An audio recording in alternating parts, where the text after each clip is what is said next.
Ito ang part 2 ng ating road trip mula sa bayan ng Santa Fe papuntang Agmanik, diretso ng Barangay Tabugon at balik ng bayan ng Santa Fe. Kung hindi nyo pa napapanood yung ating part 1, ilalagay ko ang link sa comment section. At kung andito ka na, ay suggest na panoorin mo muna yung ating part 1 sa ating road trip dito sa Agmanik papuntang Tabugon. Sa part 1 ng ating video mga amigo, hindi tayo tumuloy papunta sa sitio Kabalian sa may Palola kasi makita natin yung daanan malapit sa may Pili Beach ay maputik at sobrang pababa pa, at kaya ang ginawa natin ay bumalik na lang tayo dito mga amigo at lumipat ng ibang daan para makapunta sa Barangay Tabugon mga amigo. So sa mga oras na ito mga amigo, ito ay 5:30 something na, kaya medyo ang ating video ay malabo na at madilim mga amigo kasi papunta na ito sa gabi mga amigo. At sa punto ito tumigil ako dito mga amigo kasi hindi alam ko ang daan kung kakanan ba o kaliwa mga amigo. Pero dito sa part na ito mga amigo, na nakita akong nagkukuha ng palay, na binilad na palay. Kaya nagdiretso na lang ako dito mga amigo at nagtanong-tanong ako sa kanila kung saan ang daan papuntang Tabugon.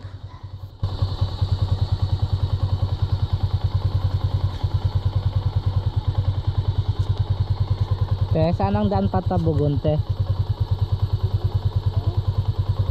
Ay ito, pa saan ito? Ha? Pa saan ito? Ilaya lang. Wala, hindi na yan tapos? Sa unahan pa ganyan. Diretso naman yan pag ano. Diretso ng Tabugon Highway. Bakit yung dito ay hindi pa kalsada, yung sa may Pili? Paano yung pagkawagan? Ikot din yan, patabugon na lang. Paikot? Patabugon? Ikot pa Tabugon. Pero dito po, Pero hindi pa kalsada, no? Yung andito? Yung sa may bago bang basketball court? o sa unahan. Diba may tindahan dyan, mga... Wag kang lumusong pa ano, kasi laki yun. Pero maganda man ang daan pa Tabugon. Yan ang bundok sila sa bundok. Taas. Ginaboldos pa. Hindi lahat ay kalsada. Lapan.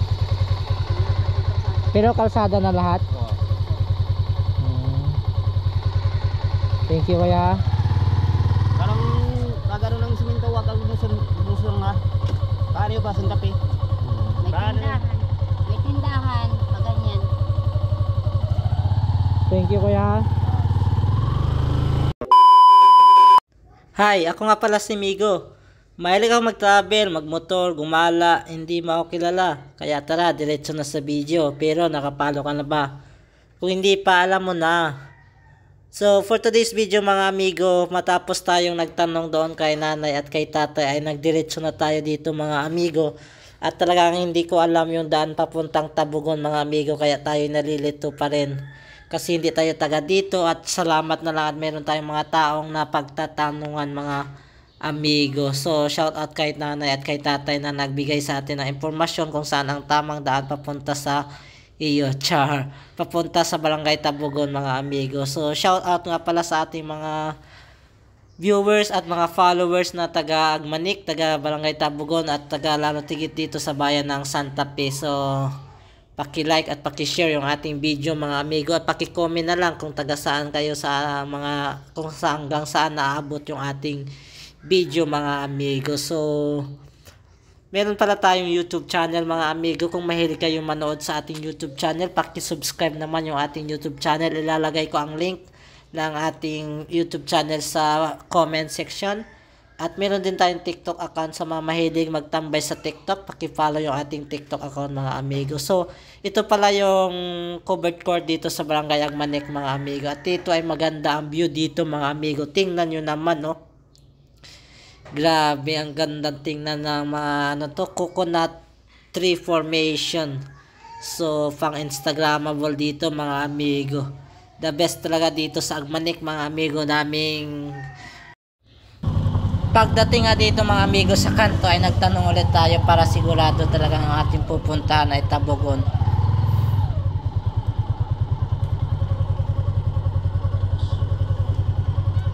Pepa Tabugon to te ah. Kumpleto ng kalsada dyan. Opo.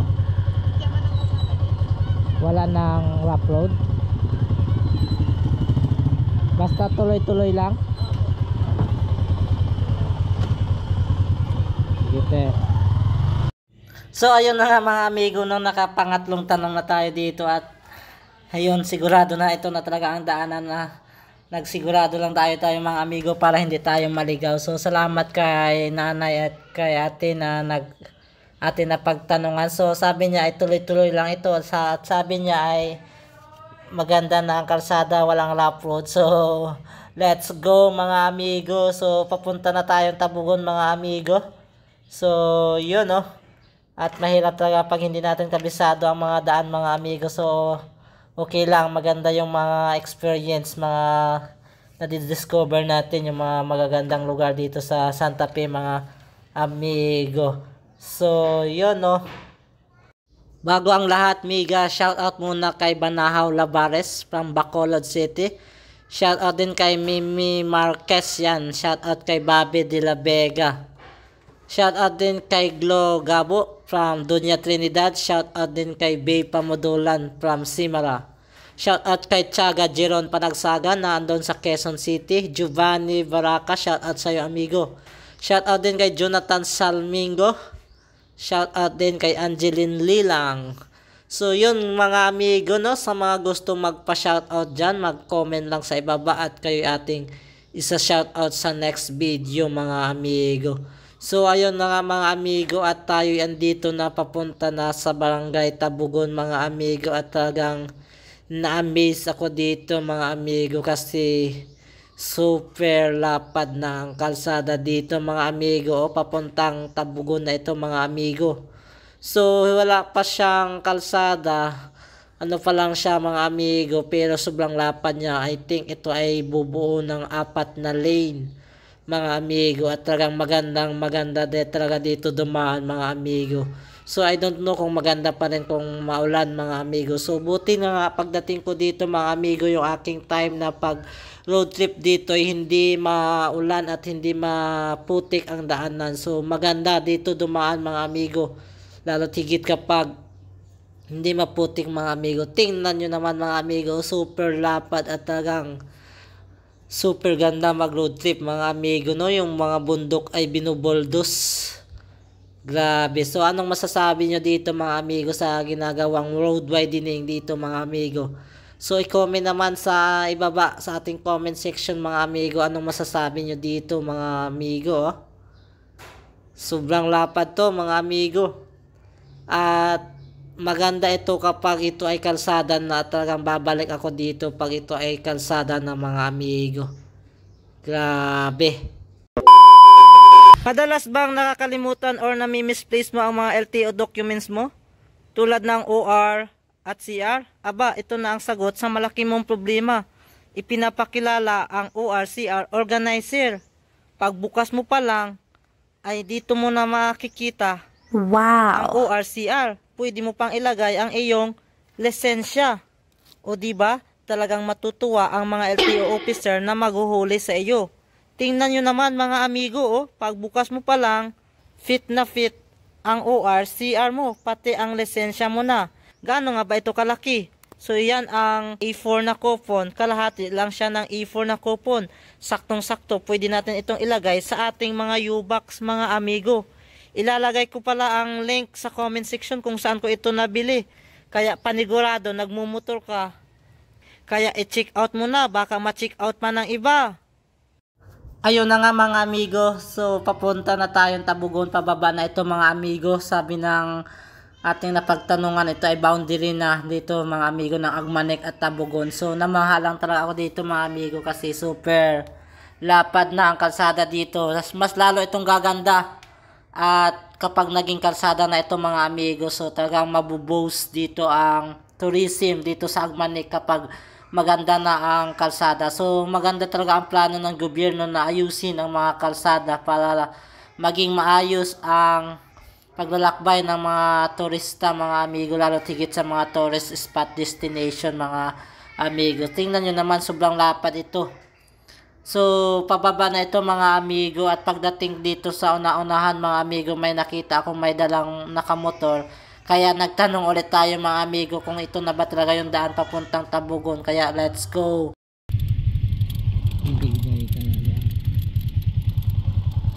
Kuya, papuntang Tabugon to kuya? Tabugon? Sige. Pero maganda na rin ang kalsada. Maganda na ito daanan. Pero ito, ano ito, Agmanek pa lang ito? Ito. Sige. Ganda na ng Agmanek. Boundary pala ito mga amigo. O yan yung puro island. Grabe. Bakit kasi tayo nag-road trip ng alas 5? Madilim na. Madilim na. Ayun, masyado ba akong makulit mga amigo? Sobrang dami na nating napagtanungan kung saan ang daan papuntang Tabugon.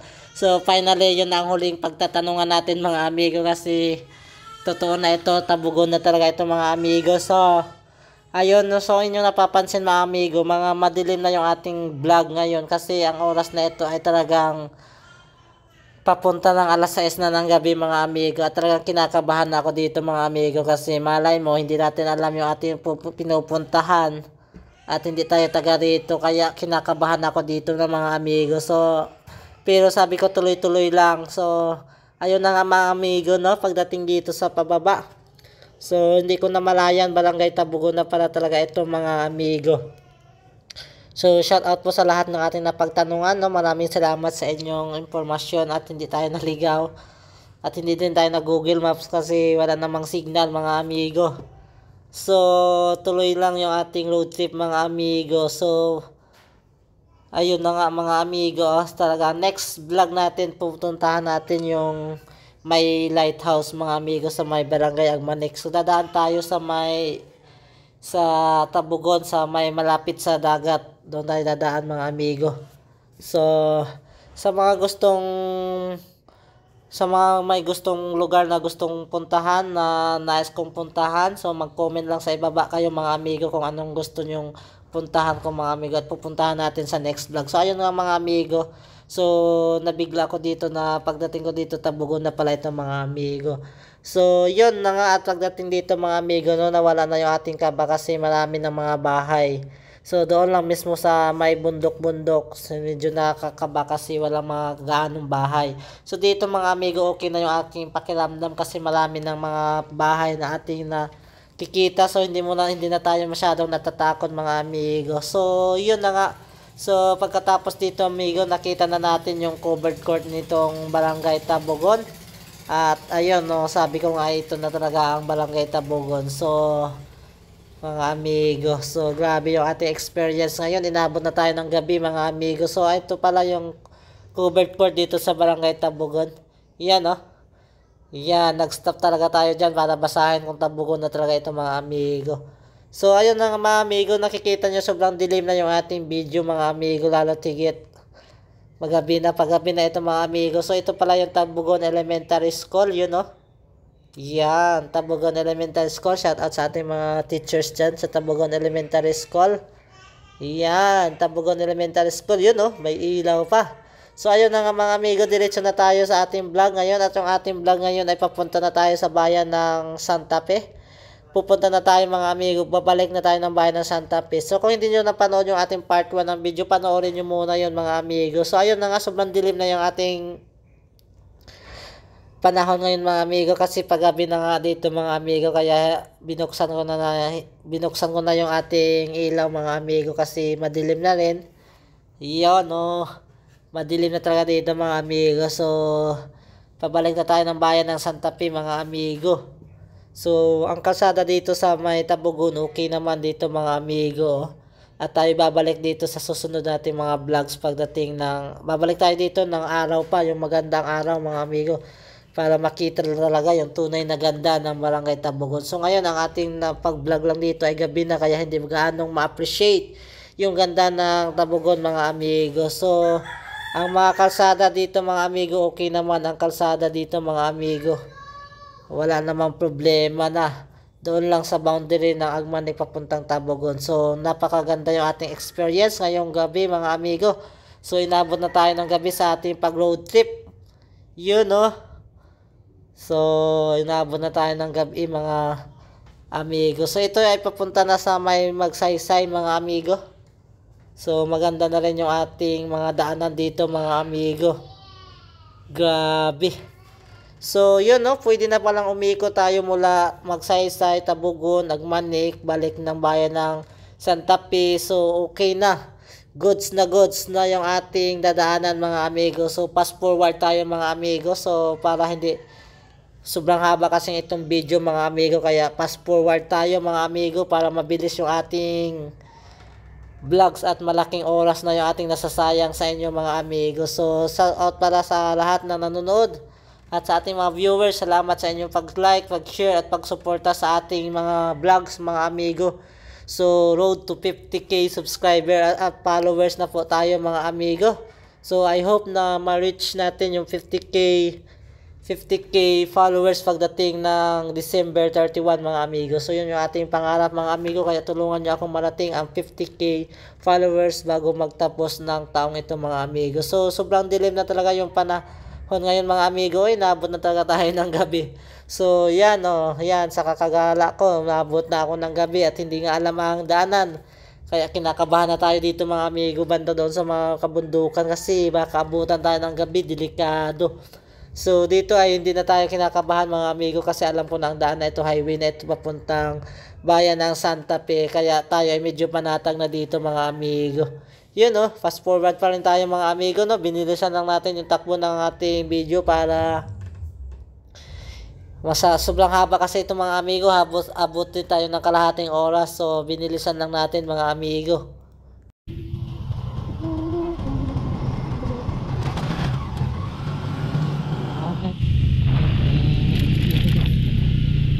Dito na tayo mga amigo sa Magsaysay. Sa crossing na ito papunta sa bayan ng highway. Papalapit na tayo sa highway mga amigo. Dito na yan sa highway. Tayong gasolina. Meron dito Manila Kanto Pares. Yun punta na tayo sa bayan mga amigo.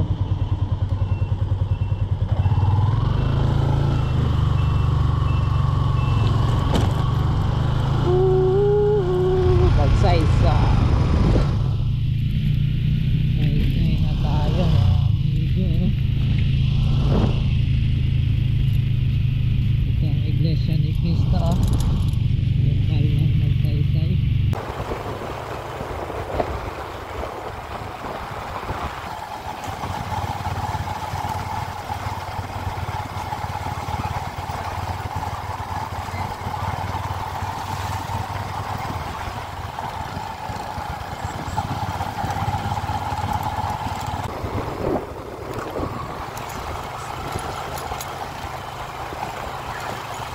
Ayun mga amigo, sa makalipas ang mahabang oras na ating paglalakbay at nakarating na tayo dito sa mismong bayan ng Santa Fe mga amigo. So salamat at nakarating naman tayo dito ng ligtas at payapa. At walang anumang nangyari sa atin mga amigo. At kung nakarating ka dito, paki-like naman at paki-follow yung ating video, paki-share na rin para mas marami pang makanood ng ating mga vlogs mga amigo. Sa muli, hanggang dito na lang yung ating vlogs at see you in the next video. Bye-bye!